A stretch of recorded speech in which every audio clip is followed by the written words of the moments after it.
So I just want to welcome everyone tonight for our third community lecture in our series on GI cancers.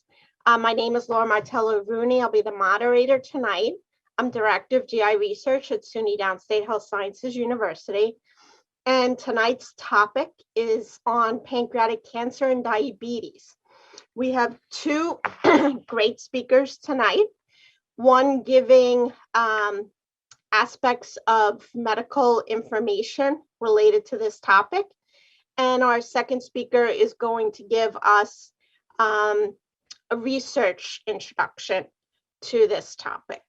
And so I just want to thank our sponsors, Cold Spring Harbor Laboratory and Northwell Health. And special thanks, of course, to my fellow participants for organizing this lecture series, Pamela Straker, Lakia Maxwell, and Betty Zhang. And one other thing I wanted to mention is we have our 7th annual Cancer Health Disparity Symposium coming up on Friday, March 4th. And our keynote speaker is going to be Edith Mitchell from Thomas Jefferson University, who has extensive background on doing both from the medical field as well as from the research field, GI cancer disparities. And we will have one session on colon cancer, a second session on pancreatic cancer, and our third session this year will be cancer and comorbidities, modifiable factors. So I'd like to introduce our first speaker for tonight. Dr. Daniel King has an MD PhD. He's coming to us from Northwell Health Cancer Institute Center for Genomic Medicine.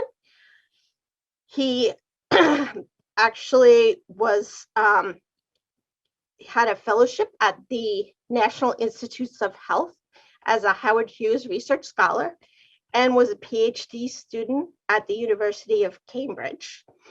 Then went on to receive his MD degree at Wayne State University School of Medicine, followed by a residency at New York Presbyterian Hospital at Columbia University, and then did his fellowship training in medical oncology at Stanford University. And so he is an MD PhD, so he essentially has both sides of both the medical field as well as the research field. And so he's gonna, though, tonight talk about the medical information related to this topic. Thanks you so much for the introduction, Laura. I'm gonna just share my screen. I put together a couple of slides for the audience tonight. I think we're at maybe 10 or 12 slides. All right, so I will talk briefly about diabetes and pancreas cancer. These are diseases of the pancreas, but before I dive into the diseases, I think it could be helpful just to remind the audience a little bit about what the pancreas is, because if you're not seeing folks with pancreas cancer all day, you don't think about this too much. The pancreas is an organ that doesn't get as much publicity as maybe is warranted, given how important its functions are for the body. But where is the pancreas? So first of all, on the left here, you'll see this is the human body. This is the liver. Behind the liver somewhat is the stomach. And then deep, deep down below, behind, actually really close to the spine, is this little white thing here. That's where the pancreas lies. The pancreas lies somewhat underneath the stomach and behind it and stretches across the body this way. So just zooming in now, we're looking at the pancreas. Back when I went to school, we used to call this an inverted cigar shape, but something tells me in modern elementary schools, we don't refer to cigars as anatomical locations anymore. So this is the pancreas. It's wrapped around by the duodenum, which is part of the intestines or the digestional pipes that bring the food from the stomach all the way down to the outflow tract. That's important because a lot of the functions of the pancreas deal with digestion. So I'll show you a little bit more what I mean by that. the functions of the pancreas can be divided into enzymatic functions, which are enzymes or proteins that can metabolize or break down foods generally, and hormones are different molecules that they can do all sorts of things, but one thing that they can do for the pancreas is regulate sugar. So I'm going to go into what those functions are now, and here's a figure describing a little bit more detail what those enzymes are. The enzymes come from so-called exocrine tissue in the pancreas, and all of these are just long names for different types of proteins, different types of enzymes that help in digestion of food, help in digestion often of fats. So the way that our body breaks down fats requires the components coming out of the pancreas and get secreted into the duodenum next to the pancreas. But then we also have the hormonal function, or that's part of the endocrine tissue of the pancreas. And the endocrine tissue of the pancreas includes something called insulin, which you may have heard of. And insulin is necessary for decreasing the blood sugar level. Glucagon does the opposite, and these two hormones and others have to live in a careful balance to regulate the amount of sugar that we have in our body, and that's important because of what happens if you have dysfunction in these enzymes, and I'll get into that right now, which is diabetes. Diabetes is a disease where our body is no longer able to regulate the amount of sugar in the bloodstream as well as it needs to. And the other problem related to disease in the pancreas is pancreatic cancer. So I'm just going to briefly cover each of these. Diabetes is something you may have heard of. Some of you may even be wrestling with this. This is a problem where we're not able to regulate the blood sugar levels very well. You can see on the right is this finger stick device that is taking a prick of blood, and then you get a number describing the amount of sugar that's in the bloodstream. And so in order to look for diabetes or to monitor for how well diabetes is controlled, we look for blood sugar levels using one of these devices or something similar to it. And if the number goes up, and if we're wrestling with the symptoms of diabetes, well, these are symptoms. You can see just how many different things can happen in the body when we don't regulate our blood sugar levels very well. When the blood sugar levels are very high, we can have thirst, we can have excessive urination, like you feel like you need to go to the bathroom all over like again and again. The sugar can actually get and manipulate the nerves and damage the nerve tissue, and the fingers and toes especially can result in pins and needles in the feet.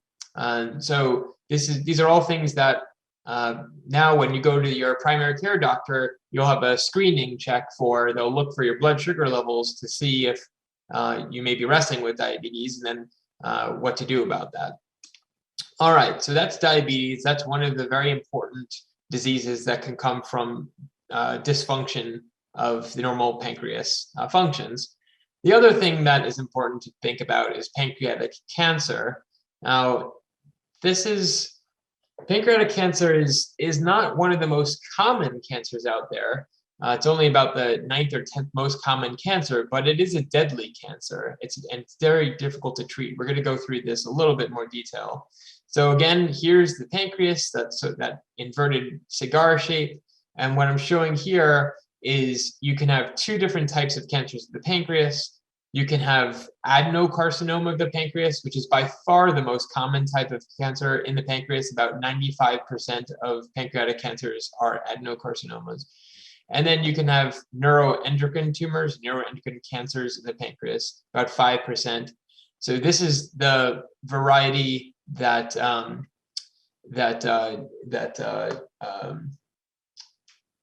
Apple CEO, whose name I can't believe I'm forgetting, but the Apple CEO succumbed from this.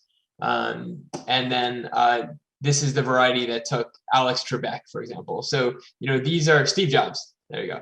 So these are diseases that are not so common, but common enough that they afflict many people, publicities, and also maybe some of our relatives. So it's important that we look out for this. Okay, so what are stages and symptoms of pancreatic cancer? Actually, I'll do this slide first. So symptoms of pancreas cancer. Unfortunately, sometimes we don't experience too many symptoms of pancreas cancer until it's kind of too late, until it's spread. But depending upon where the pancreas cancer arises, we can have all sorts of symptoms. We can have jaundice, where our eyes or skin turn yellow.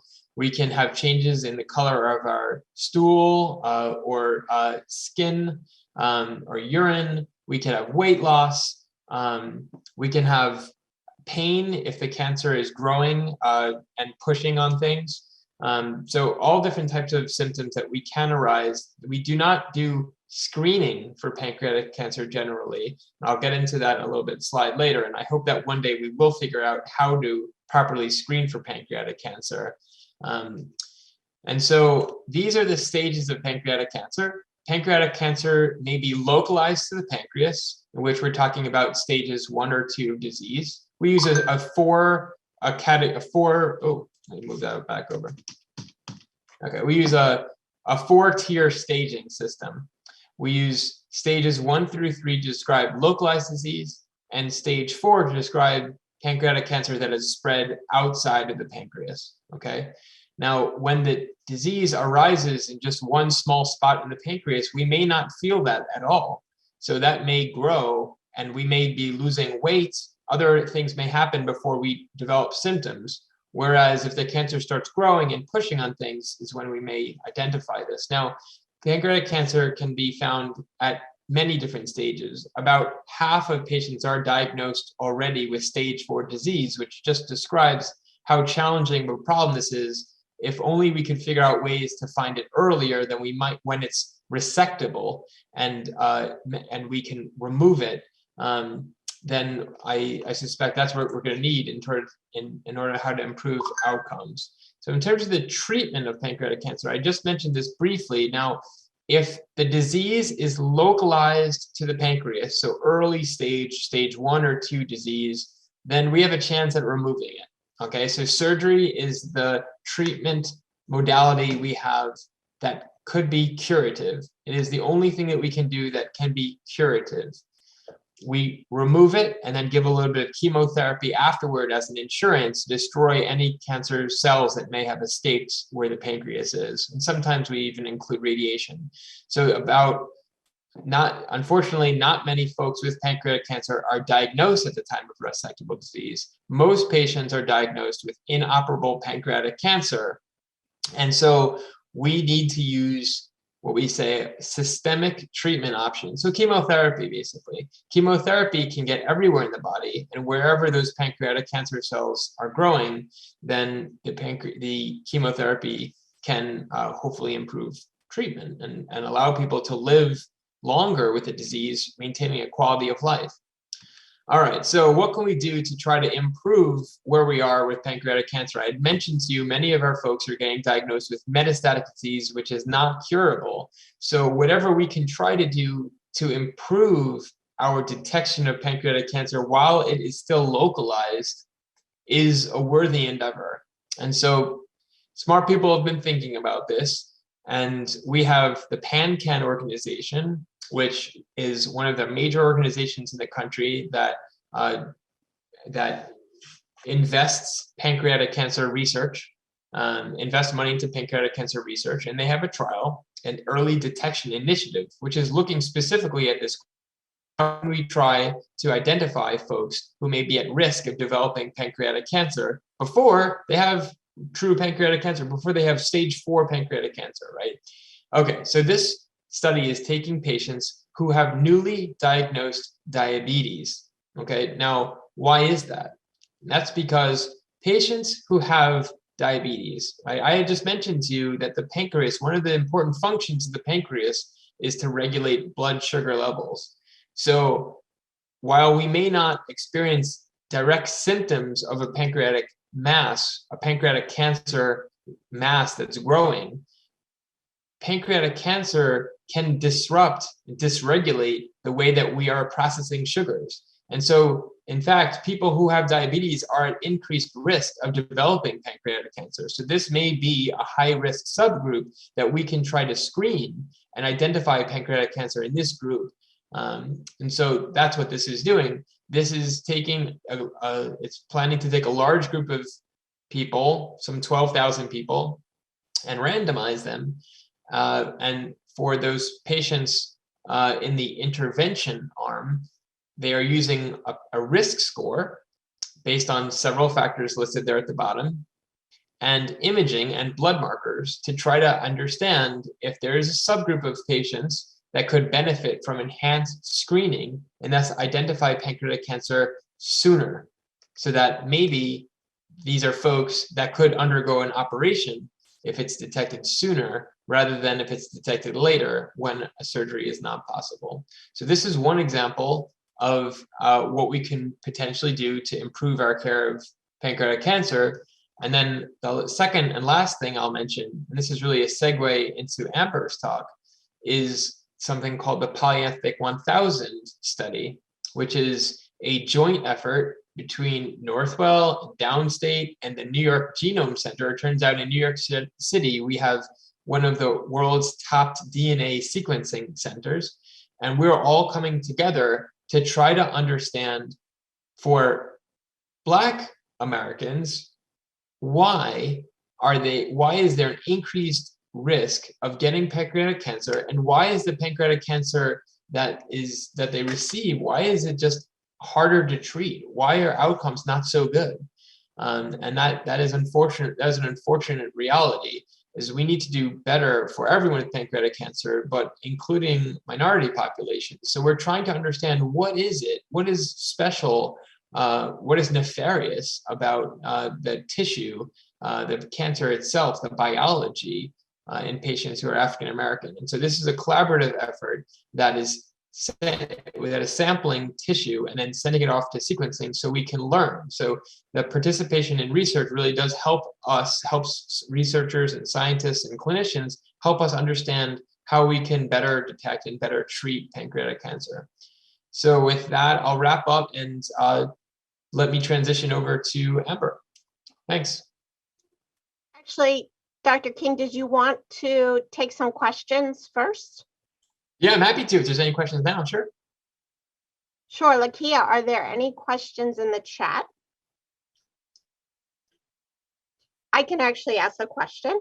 So if you have a family member diagnosed with pancreatic cancer, what is the recommendation? Should, other family members undergo genetic testing? Because that would potentially be a risk factor, having a close family member diagnosed. Yeah, so it depends. It depends a little bit. So the average age of diagnosis of pancreas cancer is about 71. So if someone is diagnosed who's in an age window near 71, then we think that is likely sporadic. Now, it is now the standard of care that every person with pancreatic cancer should undergo a genetics evaluation to look for any evidence of an inherited mutation. All right, so every single person with pancreatic cancer should be getting this test done, and that test may uncover one of the mutations that predisposes to getting pancreatic cancer. Now, that doesn't arise in most people. In fact, it's only about 10 to 15% of patients will have a mutation in one of these genes that predisposes. And one of the genes in particular is a gene that many people may have heard of called the Braca family of genes. So BRCA1 and BRCA2 are those two genes. BRCA1 is the one that people are most familiar with because that causes breast cancer. BRCA2 can cause breast and ovarian cancer as well, but it also is the one predominantly implicated in pancreas cancer. So if folks with pancreatic cancer undergo that genetic test and are one of these 10 to 15% of people who have an inherited mutation, then the so-called cascade genetic testing is certainly recommended, where that person and that person's close family members should meet with a genetic counselor, and the family members should also be screened for that same mutation, and if found, then undergo an enhanced surveillance. Just a follow-up question. So if certain mutations are identified in that patient, are there any specific drugs that could be used? Is that information helpful to decide a treatment course? Yeah, it absolutely is. So there are specific mutations that can inform treatment options. The example I mentioned earlier with the Braca gene family is one of those, in fact. And so we now know, based on research published not long ago, within the last couple of years, we now know what drug options are available for those patients. And so that's one of the reasons why it's important that we do that testing and uncover what those drugs are. I have a question. There seems to be some research coming out that links sugar to a couple of things, including things like Alzheimer's, etc. And I'm sorry, dementias. And I'm wondering if there is any look at just the whole issue of what sugar is doing, particularly in the communities that we serve, because we are finding, of course, higher levels of diabetes and, all of those types of things. And it seems that there might be some connection with all of this and sugar. I think it could be. I mean, we know that increased and prolonged intake of high levels of sugar can cause diabetes. I mean, that is the predominant cause for type 2 diabetes, is basically not eating very well over a long period of time. It kind of overworks the system and dysregulates the pancreas. And we also know that patients who have a dysregulated pancreas are at increased risk of developing pancreatic cancer. So I think that is a risk for pancreatic cancer specifically. And just more generally, having diabetes or increased levels of sugar in the bloodstream can cause inflammation, and inflammation is not good for the body. We know that. Inflammation causes increased cell turnover, and as our cells are turning over quickly, it increases the risk that a so-called deleterious DNA mutation can occur, and DNA mutations is the basis for cancer. So yeah, I think that's definitely the case. All right, Lakia, are there any other questions in the chat? If not, I will introduce Amber and then let her start her presentation. Okay, there are no questions. Thank you. Okay, so our second speaker is Amber Hubowski, who received her Bachelor of Science from Seattle Pacific University, and that was in biochemistry and cellular and molecular biology. She then went on to receive her PhD, University in California at Irvine, and she currently is a postdoctoral fellow at Cold Spring Harbor Laboratory in David Tuveson's laboratory, who is one of our collaborators. So Amber.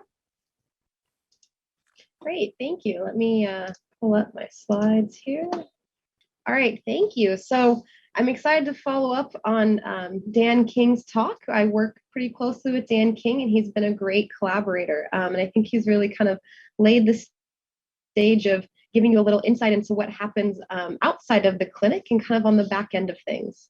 So I work at Cold Spring Harbor Laboratories, which is a beautiful campus out on Long Island. And the main thing that my lab focuses on is cancer and what can we do to make cancer better. So just to kind of throw some stats and numbers at you a little bit of why we're so interested in trying to make cancer better is that cancer impacts a lot of people. And cancer is really considered this disease of aging. So the older you get, the more likely you are to develop cancer. And I actually pulled the stats from 2020. This is in the graph on the right. And you can see that even though, COVID-19 is creeping up in the number of deaths, cancer and heart disease are really the two leading cause of deaths in the US. And even though this is also a disease of aging, there are kids that are also impacted by some cancers as well. And the cancer that our lab is really focused on, and the reason we're here to talk about this today, is pancreatic cancer. And as Dan pointed out, pancreatic cancer isn't talked about maybe as often. And the reason for that is there's so many other types of cancer that impact many more people than pancreatic cancer does.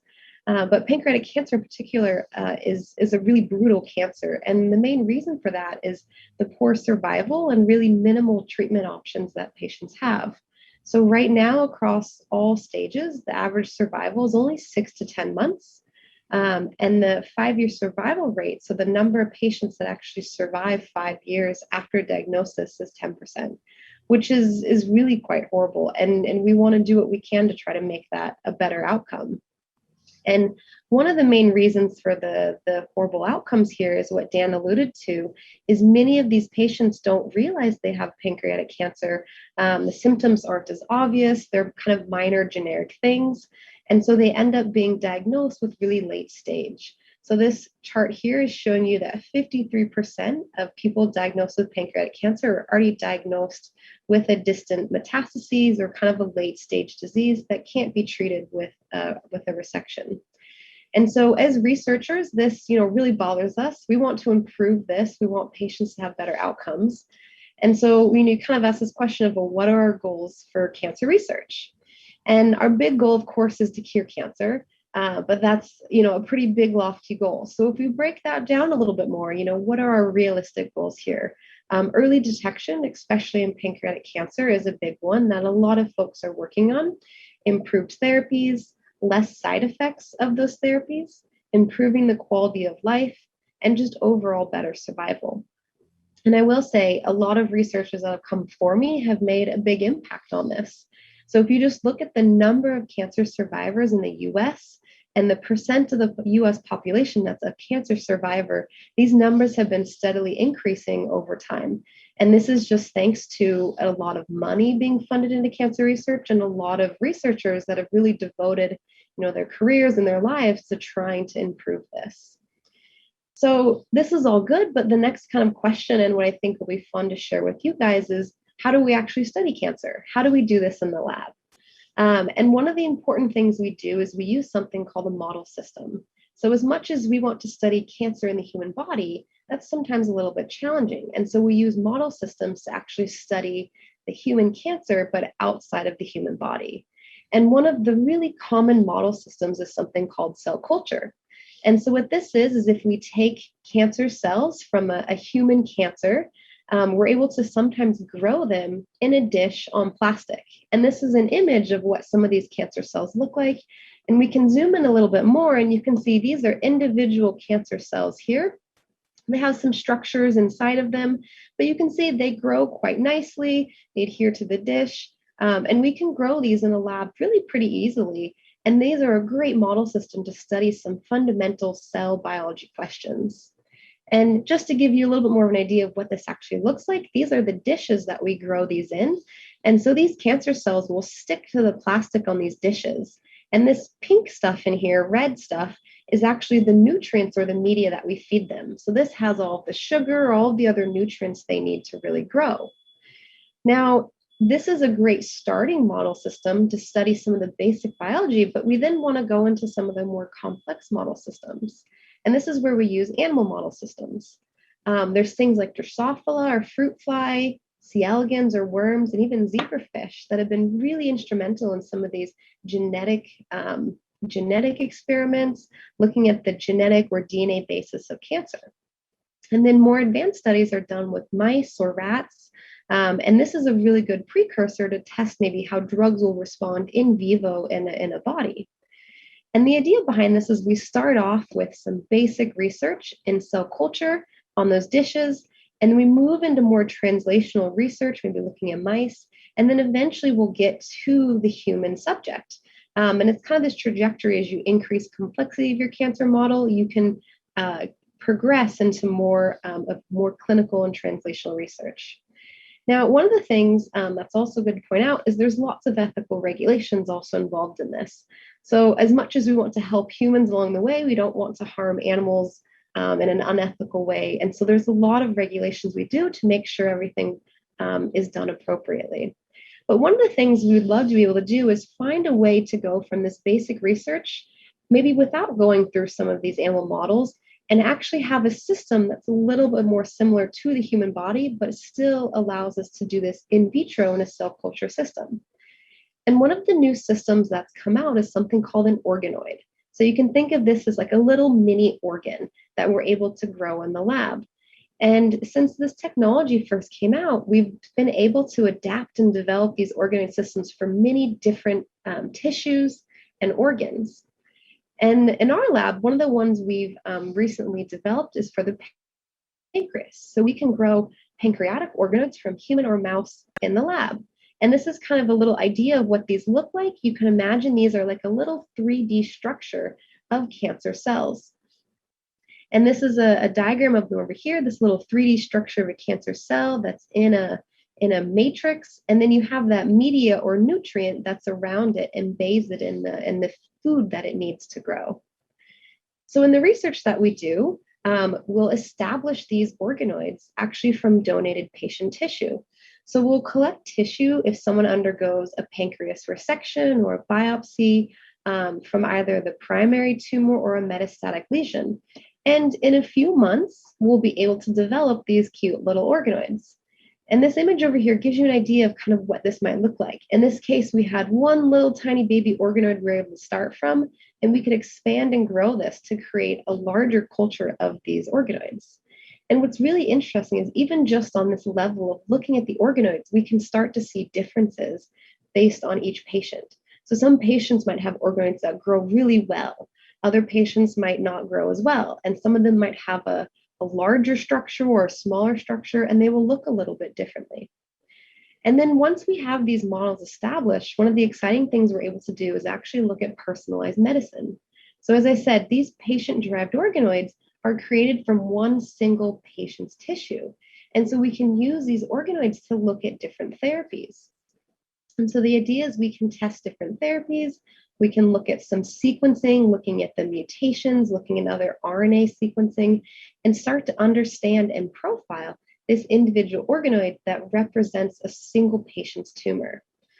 And in work that we published several years ago, we were able to actually really profile a pretty large subset of patient-derived organoids. So we looked at almost 70 organoids derived from patients. And this is one chemotherapy drug that's often used for pancreatic cancer. And each dot here is a single patient's organoid.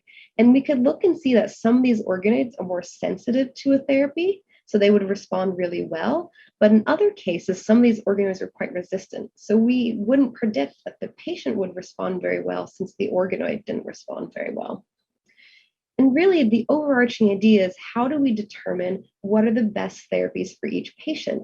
Because it really doesn't seem that a standard therapy will be the best for every single patient. And so what we're really trying to do is understand what drives an individual cancer on the molecular level and also test those therapy sensitivities so we can match the right therapy for each patient. And so this work that was quite successful and published a few years ago led to our involvement in a really exciting clinical study. And this clinical study is called the PAS-01 trial. And these are just some of the collaborators that are part of this big clinical trial. So you'll see Dan King is over here with Northwell. I'm representing the Cold Spring Harbor along with my PI, Dr. Tewison. And we have collaborators in Canada, also Johns Hopkins, Dana-Farber, Memorial Sloan Kettering, and several other groups that are helping us collect tissue and enroll patients in this clinical trial. So this slide might be a bit busy, but I want to walk you through what are the goals of this clinical trial and what are we trying to do? So the first thing is in this clinical trial, patients are receiving two different therapies. They're either getting something called FOLFIRINOX or gemcitabine paclitaxel. And these are two just standard therapies that are given to pancreatic cancer patients, particularly when they have metastatic disease. And what we're doing is basically comparing which one of these works in patients. Half the patients will receive one therapy, the other half will receive the other half. But at the same time, we're receiving tissue to then create those organoids. So then if the patient then doesn't respond to this therapy, we're able to select a second line therapy based off of our molecular analysis, based off the organoids to try to match the best therapy for those patients.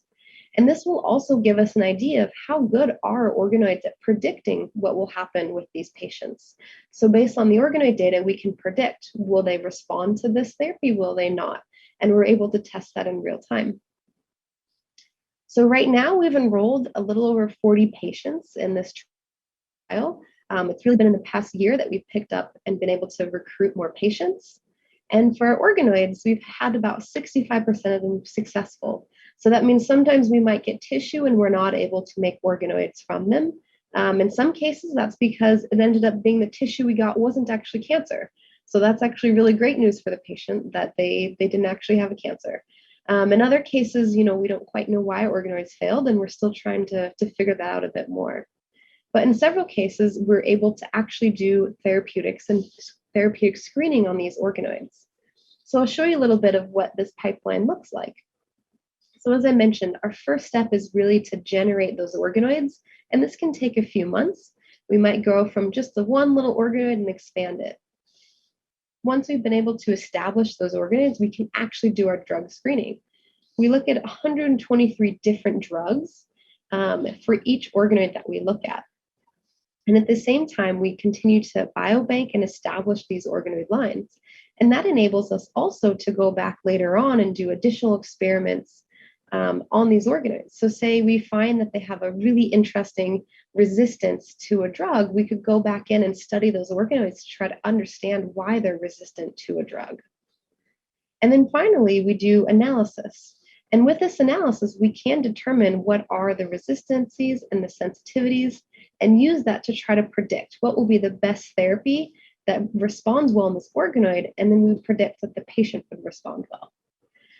So I'll show you just a few kind of simple examples of what this data looks like and what we've been able to predict. So this is one patient example that's involved in our clinical trial. And we're looking at 3 different chemotherapy drugs. And each of these dots here is one organoid line. And this big blue dot here is this patient of interest or organoid that we're looking at. And based on our drug screening data, we saw that relative to all these other organoids, this organoid was very sensitive to these therapies. And so we predicted if the patient was treated with these therapies, they would also respond really well. And excitingly, when the patient was given a combo of these 2 therapies, the patient actually responded really well. So our organoid data could really predict how the patient would respond. And another example, we noticed again, here's our blue dot for this patient, that the patient was sensitive to these therapies and pretty resistant or didn't respond very well to these other therapies. The patient at the start was given a combination of these 2 therapies, which our organoid data would suggest they wouldn't respond to very well. So not surprisingly, the patient progressed on those therapies. For a second-line therapy, they were given a combination that included this therapy that we showed sensitivity to. And excitingly, the patient then actually responded. So we're really excited that this might be a good way to predict what therapy will be best for each patient. Now, one of the things, and Dan started to allude to this, that we're really excited and interested in looking at is actually race and ethnicity and how this plays a role in pancreatic cancer and in our organoids. And one of the unfortunate things that's happened over time is most of the tissue biobanks, including organoid biobanks, are really overrepresented by white or European American individuals. And this is one example, is that if we look at across our country as a whole, minorities make up 40% of the US population. But in the more recent, in a 2020, look across all the clinical trials for some of these approved drugs, there's only about 25% participation from minorities. And so there's definitely this huge mismatch, which means we're not appropriately studying our US population as a whole and not including them in things where they should be included. And so we think it's really important to make sure we study the US as it is, and we study these populations that have often been not represented or included. And this is also important, as Dan alluded to, is that there are increased rates of pancreatic cancer in African American patients. And we don't really know why. Some of this could be some socioeconomic reasons, but there also could be some underlying genomic differences these cancers are different. And we really want to try to understand what's going on so that we can treat these patients better. And so this is where this P1000 project comes into play that started with the New York Genome Center. And so here at Cold Spring Harbor, we have one of these projects. And our goal for this project is really to look at molecular determinants. So this is including a lot of sequencing, looking at genomic data to understand why there's an increased vulnerability in African Americans for pancreatic cancer. And this is led by Alex Kresnitz here at Cold Spring Harbor and Dave Tuason. And Laura Martello is also one of our collaborators on this and will be helping recruit patients so that we can really investigate and understand these questions.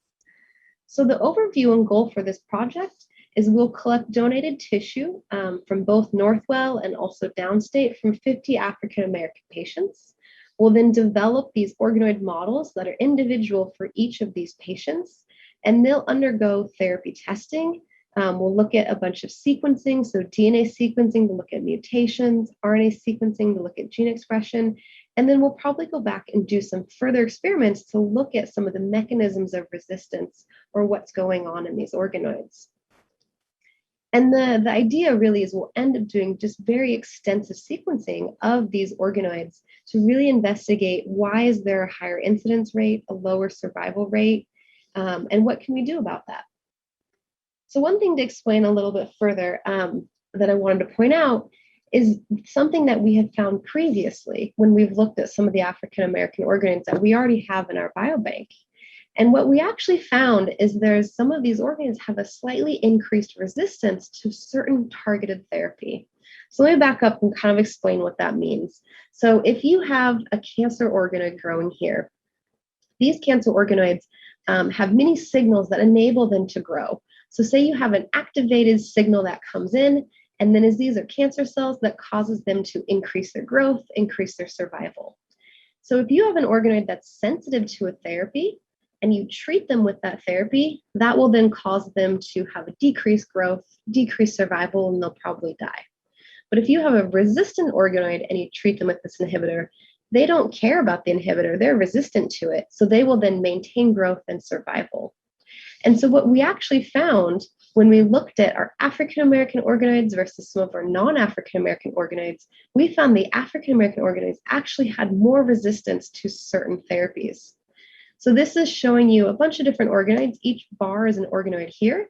The blue ones are from non-African American patients. The orange are from African American patients.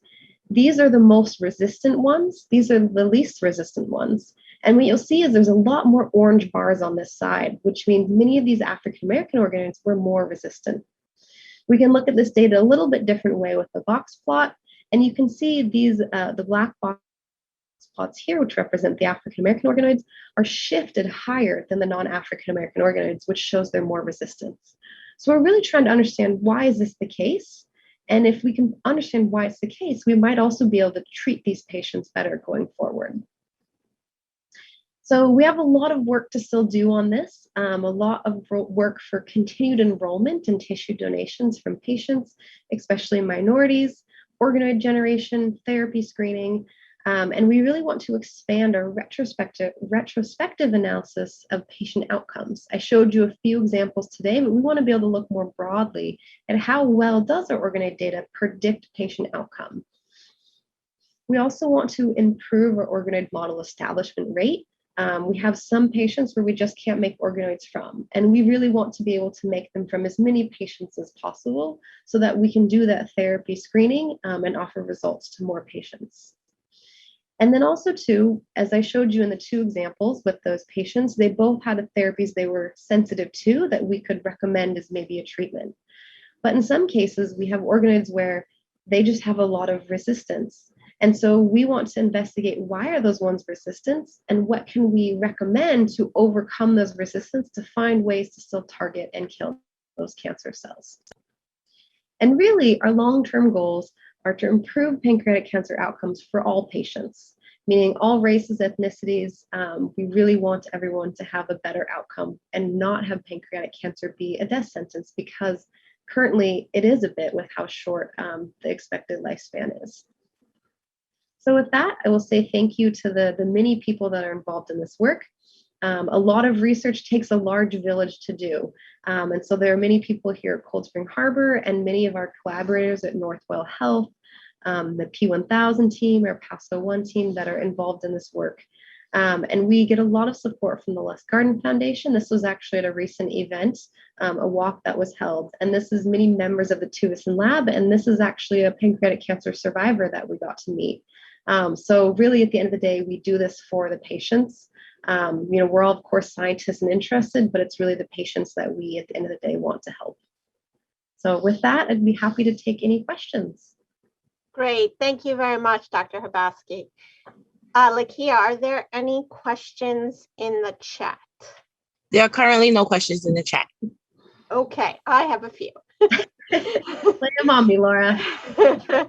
So for the past clinical trial, when do you think would be the earliest that results potentially will be available for patients to, see whether or not something like this approach could be applicable to them? Yeah, so I don't know for sure at what point we'll start releasing some of the data on that here. And so I don't know if, at a midway point we'll release data and some results on that, or if they'll wait till the end for the organoid data. I'm not sure. But it's something that, a lot of us are very excited about, of the potential of organoids, and actually reaching and working with the patients more. There are some other companies that are actually working to develop kind of similar approaches and offer this kind of testing. But we'll see what happens. But we're very excited and optimistic. Is there a possibility to have a patient's primary tumor sampled, and then if they progress, to sample the metastasis and create essentially a matched organoid to that? Because I think, current research has shown that in many cases, the drugs that work against the primary tumor don't necessarily then work against the metastasis. Yeah. So that's a great point. So one, for the PASO-1 clinical trial, we do have built in the ability to do additional biopsies when the patient progresses. So that is the hope, that we will do some of those additional biopsies and be able to generate more organoids and get more molecular data. So we'll see kind of how that pans out as the study goes on. Historically, we do have some matched model systems in the lab that we've studied previously, where we do have a primary, multiple metastases. We also have some that are a time course, where we would get a biopsy before therapy, and then they'd undergo therapy and we get a biopsy later. I think we have one time course that spans a few years almost, with the final biopsy actually being from a rapid autopsy from the individual. And that has been, invaluable for us to study, to see how does the cancer change over time. And absolutely, you do see changes in how the cancer changes, how they become sensitive or resistant to different therapies. The hope with the PAS-1 clinical trial is that if we treat them with the first-line therapy, and that's within, 2 months or so, you make an evaluation of are they responding or not. The hope is that the cancer hasn't changed too much during that time, so the original organoid will still be predictive. But if you're spanning, many, many more months, there might be the issue that organoid is no longer predictive. So it's really a fine balance, and we're very aware that cancer changes and cancer's difficult, and it has a mind of its own sometimes. That is really a challenge. Yeah, definitely. Dr. King or Dr. Straker, did you have any questions for Dr. Hubowski?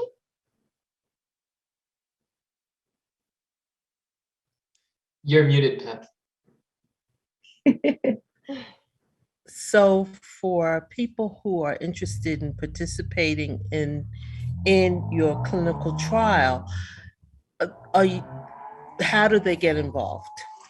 Yeah, and I think one of the important things is, as a researcher, I am, not connected to patients directly. So as much as I want to go and personally help all the patients that I can, that's just legally not quite how the system works. So the best step would be talk to your clinician, talk to your physician, talk with them.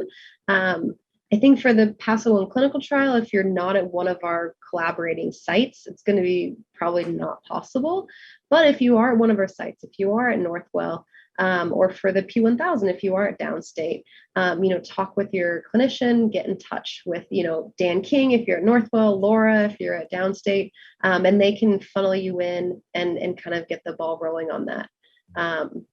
But yeah, we would love to have people involved. So just to be clear though, if as you develop your organoids, does the person who might want to participate have to be ill? That's Yes. So we don't collect from normal patients very often, put it that way. So usually these are patients that are, recently diagnosed with pancreatic cancer. For the past one clinical trial, this is for metastatic pancreatic cancer. The P1000, I think, is really any type of pancreatic cancer. So especially if you're newly diagnosed, you're in those initial stages and you're undergoing biopsies anyways. We don't want patients to undergo additional procedures on our behalf. That's not what we're out to do. This is more of, as the surgeons and they're doing something, here's extra tissue. So it's part of the patient's standard of care procedure that we can also do research and further our research and understanding at the same time.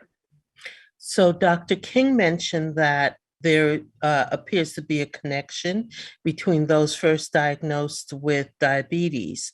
So what are you collecting from those people? We don't have any strong connection projects right now with diabetes, but we do collect clinical data on some of these patients of what's their BMI, what do they have a history of, and some of these other confounding variables. And as our biobank grows, we can then go back and look at, these are subsets that had high BMIs or had other confounding illnesses. So it's definitely something as we collect more samples in the future, we can look at. But I think maybe, Dan, that's another project we should start, is looking at specifically patients that have diabetes or have a history of that. And that might be something really interesting we can learn. Yeah, I am thinking that based upon what you've both shared, that particularly for our communities, we need to be aware of whether or not there are connections between this and things like heavy sugar content in our diets, heavy drinking, which, I'm sure that there's something about the conversion of alcohol to sugar and blah, blah. I think that there's a greater discussion that could be had that relates to prevention of some of what you're talking about. And both of you were just fabulous. Thank you so much. Yeah. I have one final question, Dr. Hubowski. Do you think that the organoid models will allow us to bypass the need for animal models before we go into more detailed clinical trials? Yeah, that's a great question. So I'm actually, one of the other projects I'm a part of is this idea of models of cancer in general. And this is an ongoing discussion and research of many, many people. And the idea is it really depends on what is the drug you're testing and what is the question you're looking at. Organoids are a fantastic model, but they only are modeling something called epithelial biology or tumor cell biology. If you're trying to look at drugs that are impacting the immune system, for example, there's no immune system in our organoids. And so organoids just won't be a sufficient model for that. So there might be some things where organoids are really a good replacement, but there's other things where they just can't replace it. What I could envision is it might decrease or accelerate the time for certain drugs for early phase preclinical testing. But you probably would still need to do animal testing to understand a little bit more of how is a drug metabolized? Does it affect other organs? So organoids can't quite replace that. But I think that's the hope, is that they can replace some of that other early preclinical testing to accelerate the time it takes to get to the clinical testing. So that is the hope. And some of the other projects we're working on, since we have this ability to do high throughput screening and testing, is we actually have a Cold Spring Harbor, a chemist who's developing compounds, novel compounds. And so one of the things we're going to be doing is testing those novel compounds in organoids. And so that might be something that's really promising, and that would accelerate the advancement of those compounds and skip some of that earlier preclinical things if they do really well in organoids. So, and there's a lot of other folks, working on organoids and trying to do drug testing to get better therapies, because we really, at the end of the day, need better therapies. Absolutely. And Dr. King, as a follow-up, Dr. Hubowski mentioned immunotherapies. What is the current use of immunotherapies in pancreatic cancer? As I think many of us have seen how impactful it's been for lung cancer and for melanomas. what is the impact on pancreatic cancer, if any? We're not there yet. We're not there yet for pancreas cancer. And yeah, certainly melanoma, lung cancer, and a growing number of malignancies are showing predictive. It's actually pretty incredible. I think checkpoint inhibitors are the so-called immunotherapy drugs that most of us are talking about. And learning how to harness the immune system and allow the immune system to fight cancer is really changing, is revolutionizing really the treatment for many different cancer types.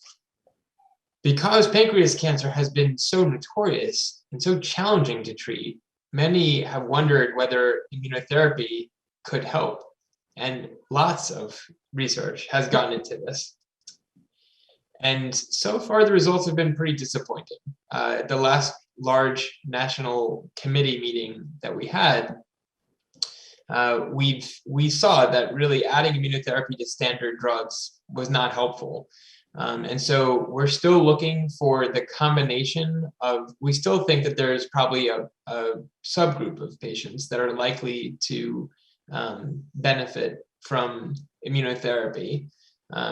Maybe not the most standard subgroup of pancreatic cancer. Maybe we need to figure out combinations of standard chemotherapy and immunotherapy that can help us. And the organoids is one way that we could study that.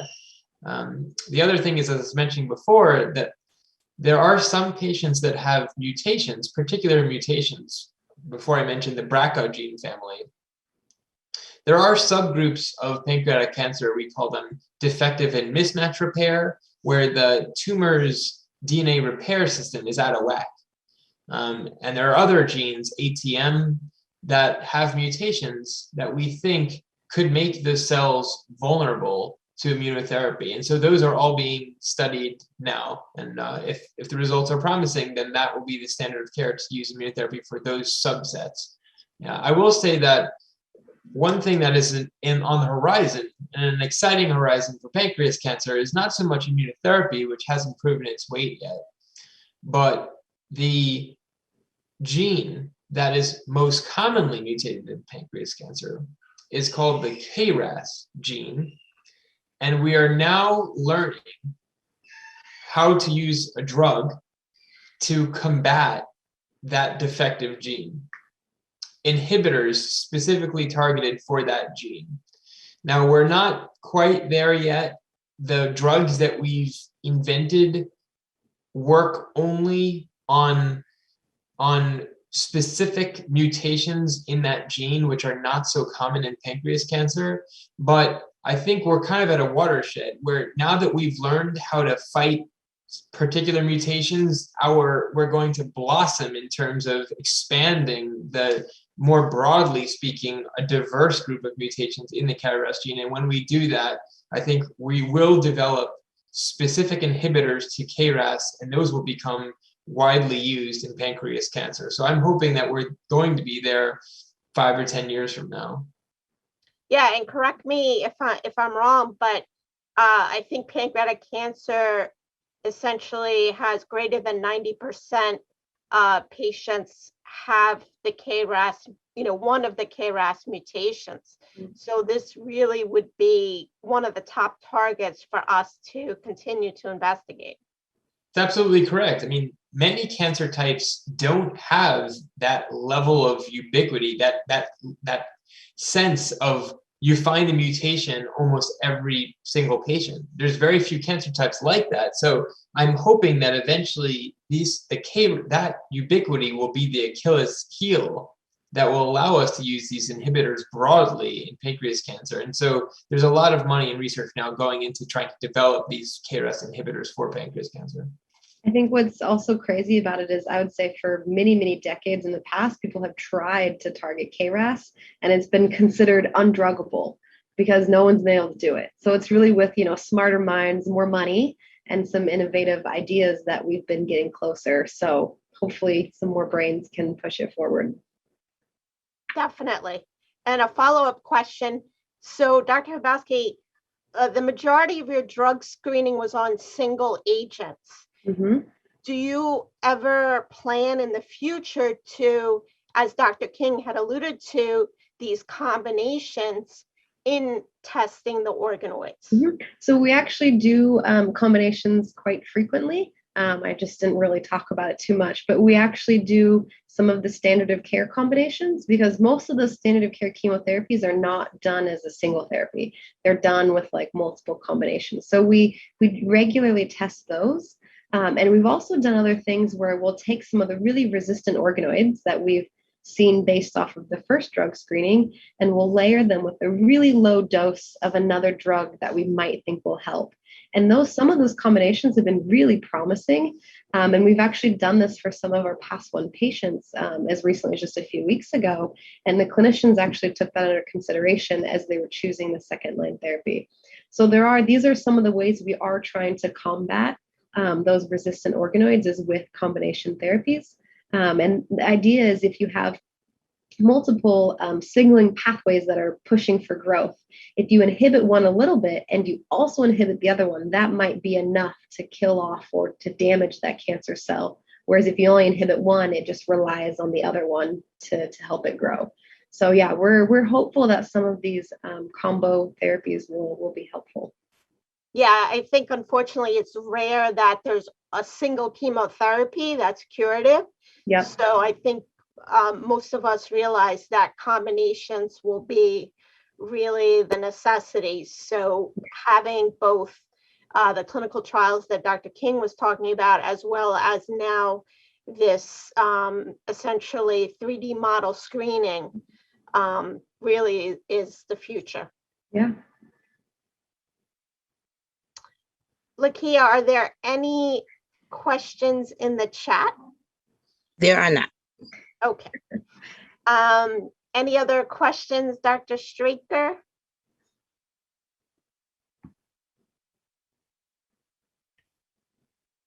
Nope.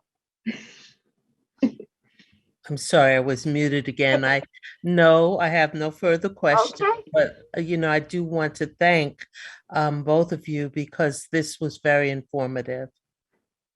Yes, I think knowing, as was mentioned, how deadly this cancer is, it's really important for us to be coming at this cancer with many different approaches, and it's really important. And I'm actually excited for the fact that funding has increased for research for this cancer, as well as there have been many more researchers becoming involved in the study of this cancer, because without that, it's going to really be difficult to make progress. And we've seen with the breast cancer field how you put a lot of funding towards research of a disease, and you put a lot of minds towards it, and we've made such progress on on breast cancer research and impacting patient outcomes. And the hope is that, in the future, we'll be able to have the same effect on pancreatic cancer and get that, finally double digit to 10% every year. Hopefully we can keep moving closer and closer to a much higher percentage. So I just want to thank Dr. King, Dr. Hubowski tonight for their excellent presentations and answers to really some critical questions. And of course, my counterparts, Dr. Straker and Lakia Maxwell. And I think that's it tonight for our final lecture in our lecture series on GI cancers. Thank you very much, everyone. Right. Thanks, it was fun.